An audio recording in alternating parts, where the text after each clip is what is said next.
Okay, I'm back. So, ang isa pang gusto kong maituro sa inyo is paano kayo hindi maaapektuhan ng sobra ng problema nyo. Kasi yung problema given na yun eh. Ang wala lang problema retarded. Yung may autistic, may depression sa utak. Alam mo yun? Or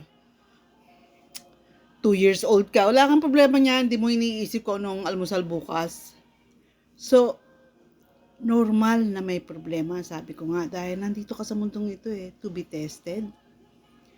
To be tested, and you're being watched. And you're tested because you will be rewarded. Hindi ka sinusubukan para to i-torment. Remember that God is good.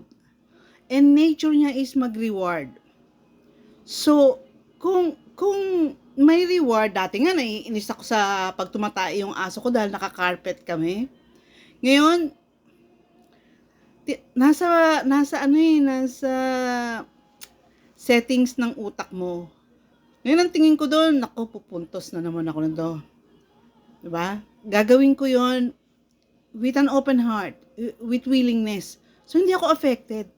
So, pag may nakakabuisit na kasama ka sa trabaho, or sa bahay, or whatever, isipin mo lang, ay, tataas ang puntos ko dito. Nasa perspective mo nga kung paano mo siya tingnan. So, tingnan mo siya as a chance to get a reward. Yun na yun.